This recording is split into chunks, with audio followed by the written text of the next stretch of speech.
Now we discuss melting and boiling point in a transition element. Write down second point. The next physical melting point and boiling point trend in transition series. In transition series. Melting and boiling point. Melting and boiling point in transition series. लिखो पहला point as compared to representative element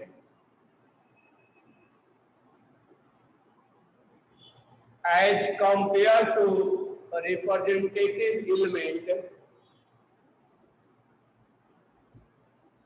as compared to representative element मुझे पहले बताओ कि representative element किसको बोला जाता है which block is called representative element आवाज आ रही है सेल चेंज कर दो तो सेल चेंज कर दो वेट करो अगर तुम आवाज आ रहा है नहीं आ रहा आवाज आई तो नहीं आई तो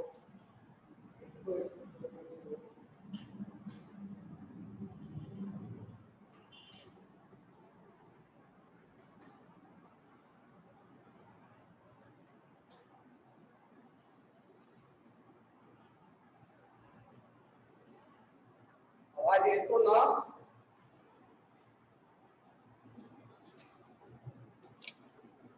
हाँ हम पूछ रहे थे कि रिप्रेजेंटेटिव एलिमेंट किसको बोलते हैं तो पायल पाटिल ने बोला इसको सोहम पाटिल एस और पी को अंचल एस और पी को कैफ बोला है एफ को वाह रे वाह कहाँ पर है तो कैफ को सुफ्टी एस और पी को और एस और पी बिल्कुल सही है एस और पी को बोला जाता है लेकिन उसमें inert gas is not a part of transition representative element. तो इसमें लिखना as compared to representative element, the melting point and boiling point of transition element, the melting point and boiling point, the melting point and boiling point of transition element are quite high. Are quite quite high are quite high यानी अगर S block और P block से इसका ज्यादा होता है S और block से तो ऑब्वियसली ज्यादा होता है पी ब्लॉक से कुछ से ज्यादा होगा नेक्स्ट लिखना as we move across the period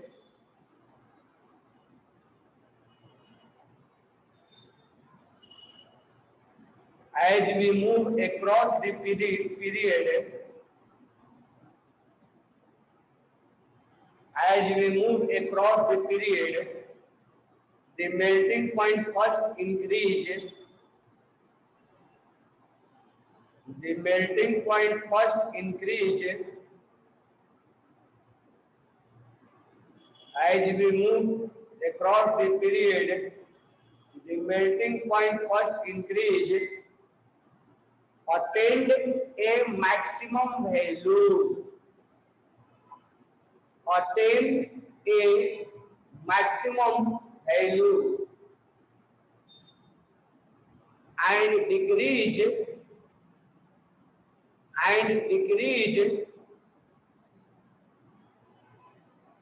and decrease with increase in atomic number and decrease with increase in atomic number decrease with in atomic number तो अगर हम बात करें कि यहाँ पर हम ग्राफ के थ्रू जानना चाहते हैं मेल्टिंग पॉइंट है और यहाँ ट्रांजिशन एलिमेंट,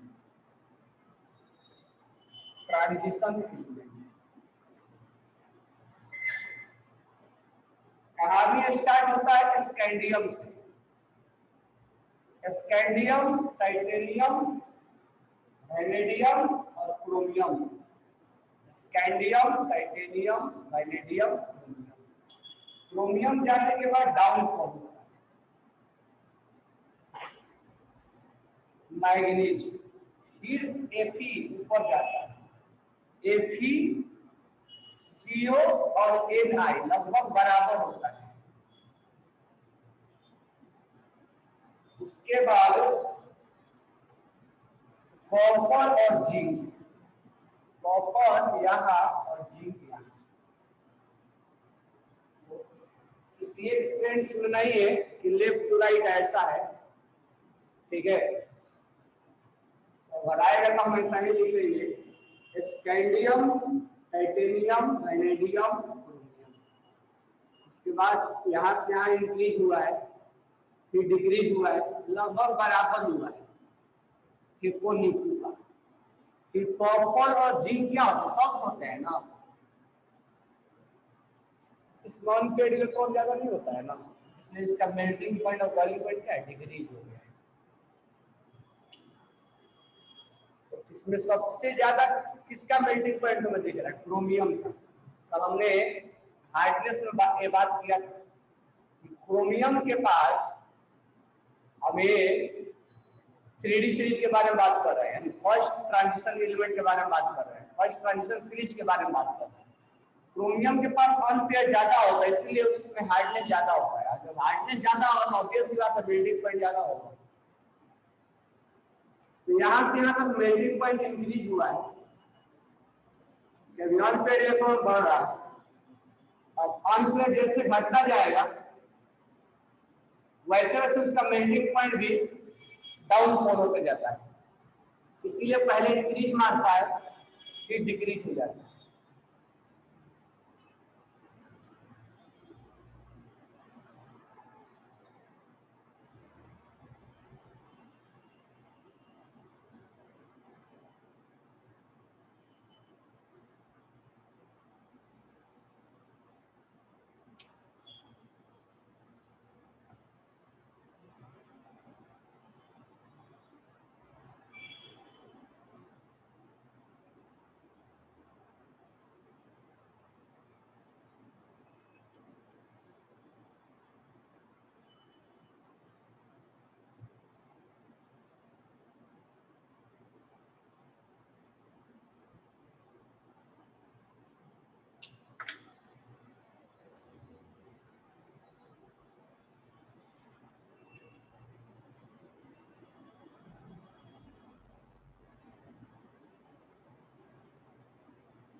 वाइट्रियम,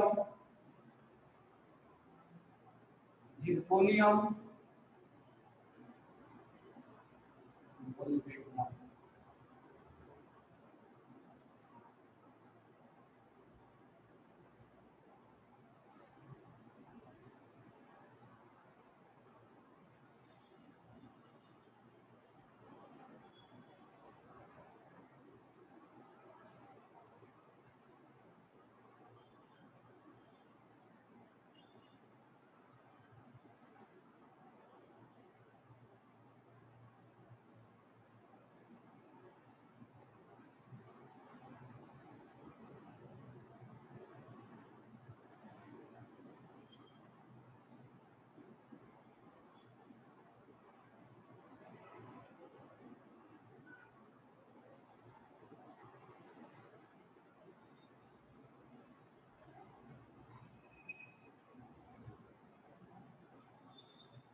ये ग्राफ से हमें इंडिकेट हो रहा है कि पहले स्कैंडियम से क्रोमियम बढ़ा, वाइट्रियम से मोलिब्डेनम बढ़ा, लैंथनम पे टंगस्टन बढ़ा, आफ्टर दैट डिक्रीज हो रहा है।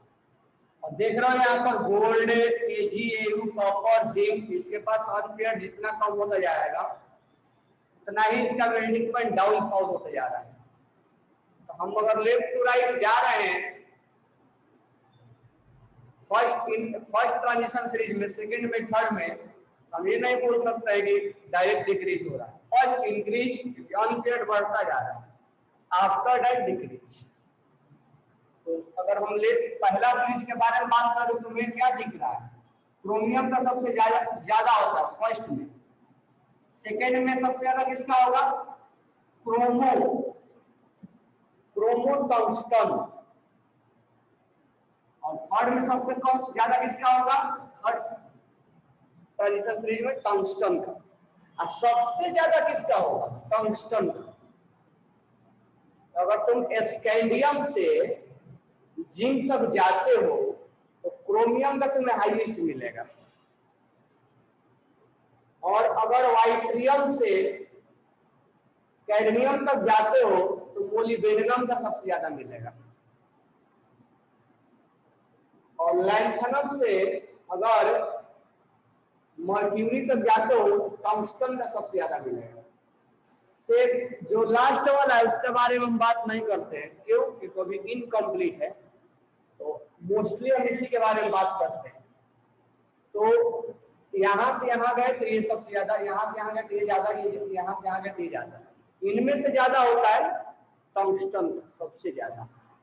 हम ये बोलेंगे कि स्कैंडियम से क्रोमियम तक इंक्रीज करेगा, आफ्टर दैट डिक्रीज करेगा। मतलब नॉर्मल वे में अगर बोलना है, लिखना है, तो समझना है, तो वाइट्रियम से मोलिब्डेनम तक बढ़ेगा, आफ्टर दैट डिक्रीज होगा। लैंथनम से टंगस्टन तक बढ़ेगा, आफ्टर दैट डिक्रीज होगा। डिक्रीज होने का रीजन क्या है? डिक्रीज होने का रीजन क्या है कि इसमें अनपेयर की संख्या घट रहा है। जिंक वगैरह बहुत है, लो मेल्टिंग पॉइंट क्यों होते हैं? क्योंकि इसमें अनपेयर होता ही नहीं, और अनपेयर जब नहीं होता है तो इसमें उतना ज्यादा स्ट्रॉन्ग नहीं होता। कल भी हमने बात किया था, उतना हार्ड नहीं होता है। हार्ड नहीं होता है तो जिंक वगैरह जो हम बर्तन वगैरह बनाते हैं बहुत क्या होता है, आसानी से मेल्ट होता है। अब ये लिखने के बाद नीचे देखो, reason for melting point and boiling point of, reason for high melting and boiling point of transition element.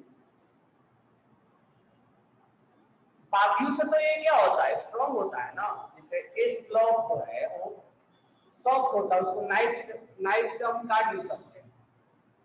तो ये बाकी से क्या होता है? स्ट्रॉन्ग होता है, हार्ड नहीं होता। इसमें लिखना reason for high melting and boiling point of transition element. Reason for high melting and boiling point of, region for high melting and boiling point of transition element। इसलिए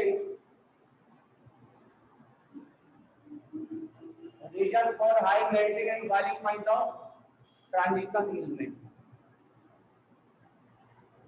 इसमें पहला पॉइंट लिखना, high melting and boiling point, high melting and boiling point of transition metal, high melting and boiling point of transition metal is due to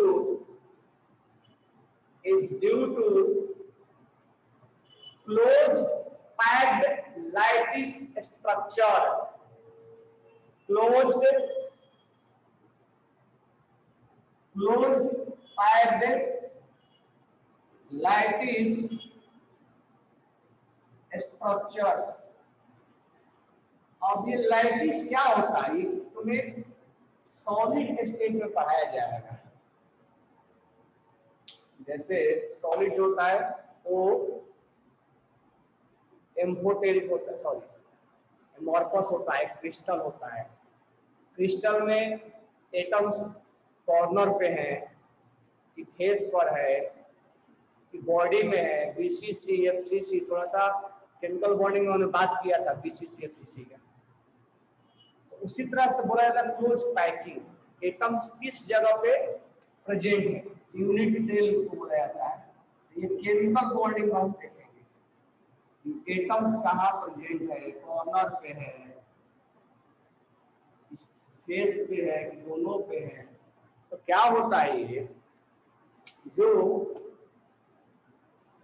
जो ये D block element होते हैं ना, अब केमिकल सॉलिड स्टेट में पाने को मिलेगा, कॉपर वगैरह बनाता है, एफसीसी बनाता है, यानी एफसीसी और बीसीसी बनाता है मोस्टली, जो कि हाईली पैक्ड होता है। पैक्ड होने का मतलब एटम्स एक दूसरे को पास पास रहते हैं, टचिंग कंडीशन में रहते हैं। Face centre cubic cell, body centre cubic cell, ये एफसीसी बीसीसी वगैरह बनाते हैं, कॉपर तो एफसीसी बनाता है। तो high melting point of boiling point transition element due to their close packed like structure, due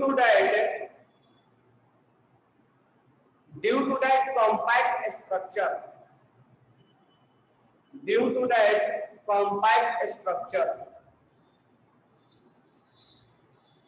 that compact structure, and large amount of energy required to melt the metal, and large amount of energy is required to melt the metal. A large amount of energy is required to melt the metal. Large amount of energy is required to melt the metal. Second point लिखना है इसी में, transition element have large number of unpaired electron. Transition element have large number of unpaired electron.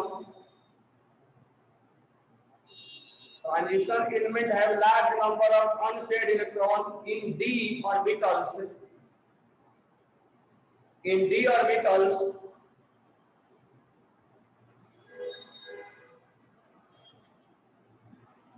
which allow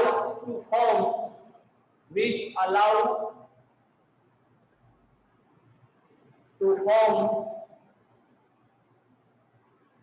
a strong metallic bond. A strong metallic bond.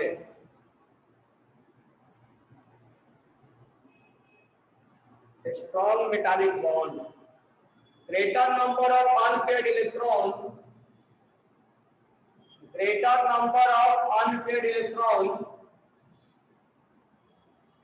Greater number of unpaired electrons. Greater number of unpaired electrons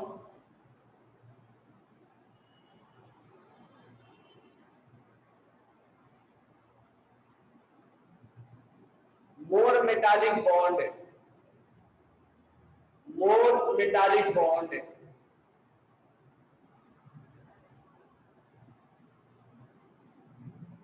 and they have high melting and boiling point.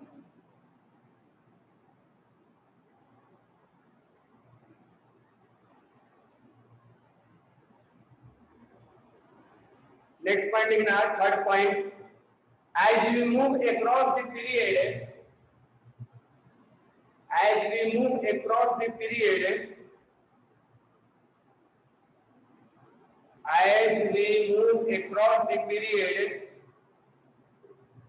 unpaired electron increase,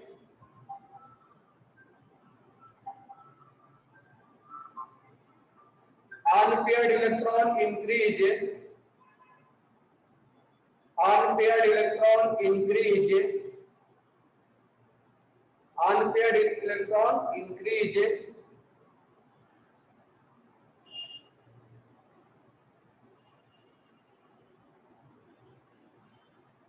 hence melting point also increase. Hence melting point also increase.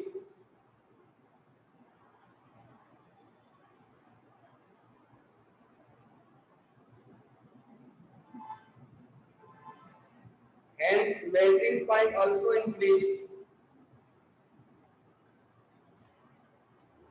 Hence melting point also increase.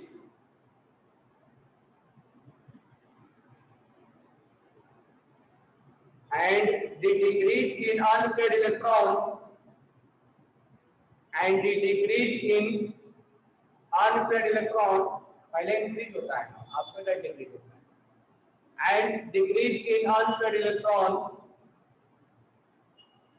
and decrease in unpaired electron decrease in melting point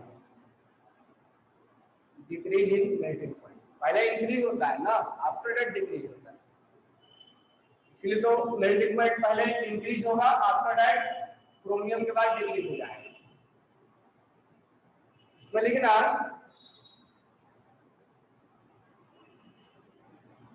zinc cadmium and mercury zinc cadmium and mercury zinc cadmium and mercury have low melting point zinc cadmium and mercury have low melting point due to absence of unpaired electron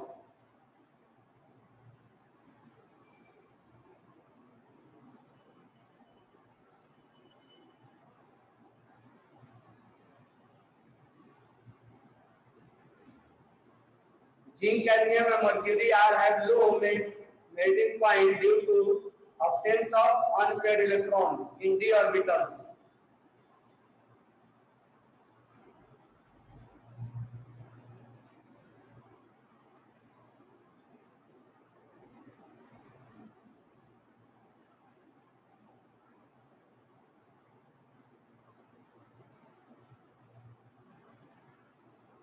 क्या बोल रहे हो अंचल थोड़ा fast बोलना sir fast आराम से लिखो ना ट्रैक 2 है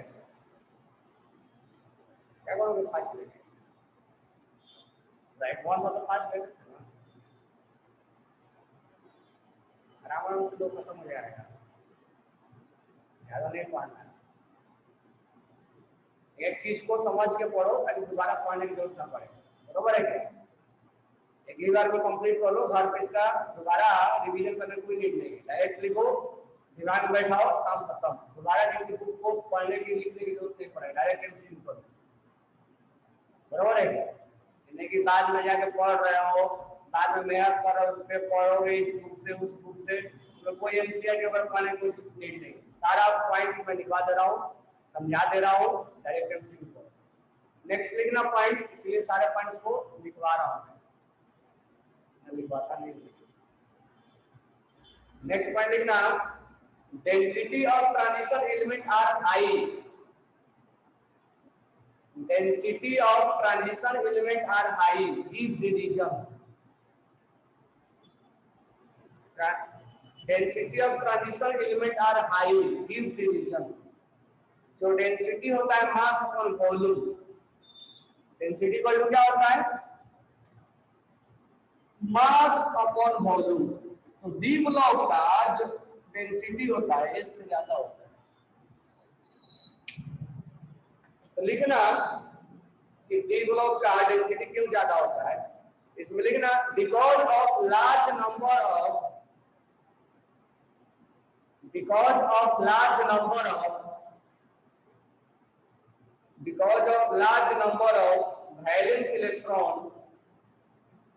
valence electron involving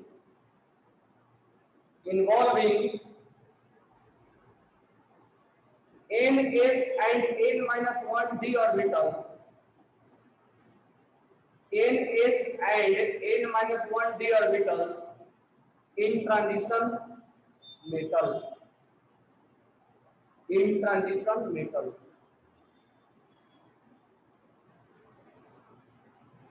ns and n-1d orbitals in transition metal. They had a strong metallic bond.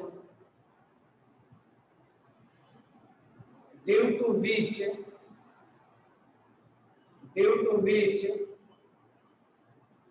these metal possess high density.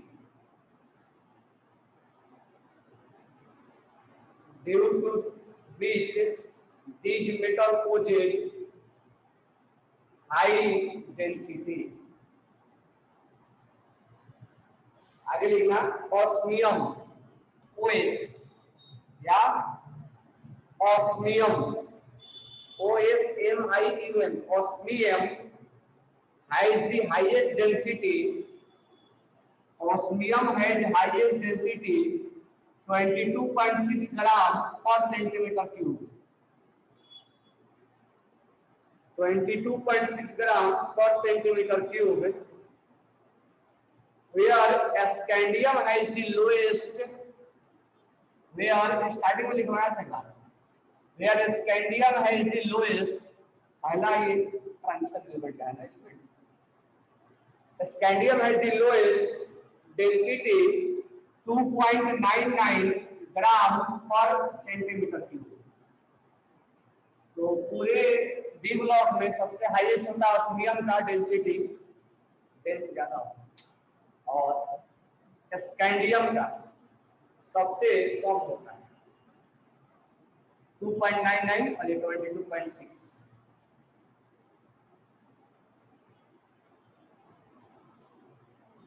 अगर it is lightest element of transition element. इसमें scandium में it is lightest element of transition element.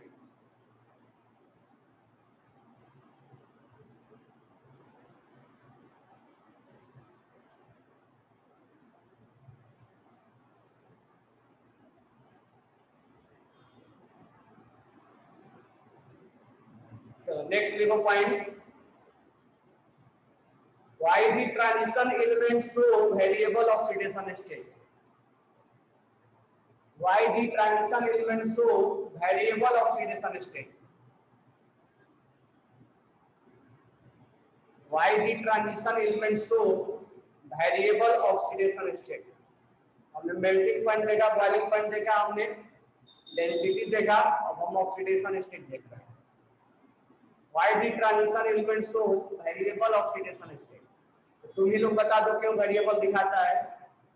फिर एक line में लिखवा देते हैं, आगे बढ़ जाते हैं.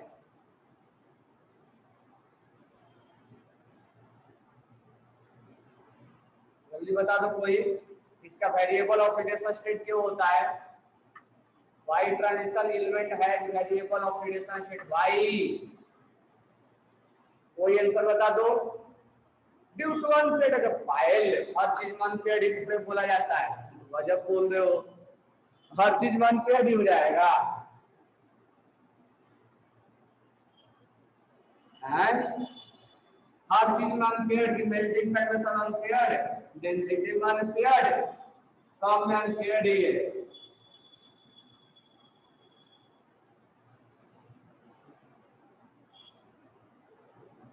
नबी ड्यू टू वैकेंट उससे क्या हो जाएगा. देखो आयरन +2 भी दिखाता है और आयरन +3 भी. आयरन का कॉन्फ़िगरेशन क्या होता है 4s2 और 3d6 होता है. अब तुम मुझे बताओ कि अगर तुम सोडियम का कॉन्फ़िगरेशन लिखते हो 1s2 2s2 2p6 और 3s1 तो मुझे बताओ सोडियम इलेक्ट्रॉन्स तुम कहां से लूज करते हो. कहां से लूज करते हो 3s से लूज करते हो. क्या यहां से लूज करने के बाद तुम 2p से लूज करते हो क्या. 2p से लूज करते हो क्या. 3s से लूज करने के बाद 2p से लूज करते हो. नहीं लूज करते. क्यों नहीं लूज करते हो. उसका रीजन है कि 2p में एनर्जी में और 3s में एनर्जी बहुत ज्यादा डिफरेंस है. यहाँ एनर्जी बहुत ज्यादा डिफरेंस है. अगर हम पी ब्लॉक में बात करें कोई भी अगर ले आओ जैसे फ्लोरीन ही ले लो या कोई भी ले लो ऑक्सीजन ले लो 1s2 2s2 और 2p4 ये 4 तुम अगर यहां से लूज कर दो क्या यहां से भी लूज कर दोगे क्या. नहीं एनर्जी में डिफरेंस है. अब होता क्या है डी ब्लॉक में कि अगर हम यहां से लूज करते हैं आयरन +2 का अगर निकाले तो 4s 0 हो जाएगा और 3d 6 हो जाएगा. 4s0 और 3d6 होगा ना, यहाँ से लूज कर। और आयरन अगर +3 का हम निकालें तो हम पहले लूज यहाँ से कर रहे हैं और फिर जाके यहाँ से करते रहे, कैसा बात है? यहाँ से लूज करने के बाद यहाँ से लूज कर रहा है, ये क्यों ऐसा कर रहा है? उसका रीजन ये है कि 4s में और 3d में एनर्जी गैप जो होता है बहुत कम होता है। मतलब ऐसा होता है कि 4s का कम होता है, 3d का ज्यादा होता है, लेकिन ये एनर्जी का डिफरेंस ना के बराबर है, ये अप्रॉक्स इक्वल है। नो डाउट एनर्जी इसका कम है, इसका ज्यादा है, लेकिन डिफरेंस बहुत ज्यादा नहीं है। इसीलिए इलेक्ट्रॉन्स यहाँ से भी लूज हो जाता है, आफ्टर दैट 3d से भी लूज हो जाता है।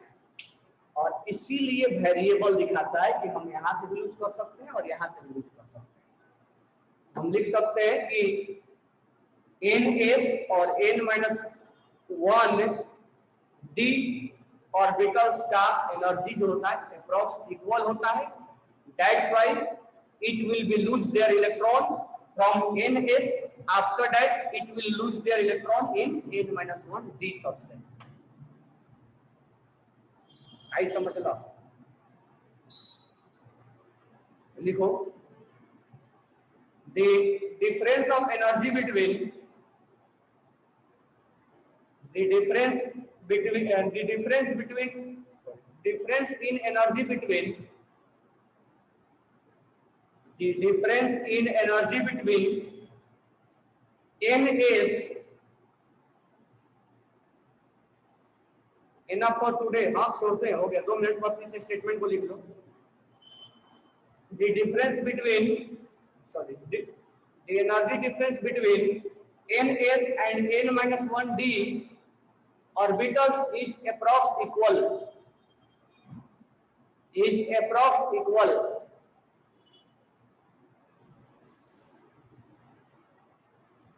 hence first it lose the electron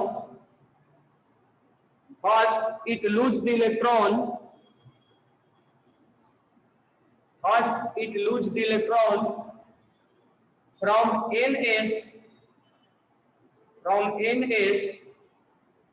after that n-1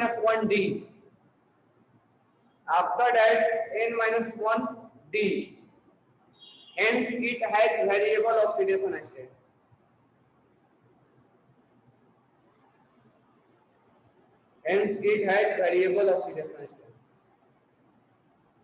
ठीक है, तो कल हम टीच करेंगे ऑक्सीडेशन स्टेट किसका कितना कितना होता है और कौन सा कितना स्टेबल होता है। ठीक है, okay, thanks to all, bye bye.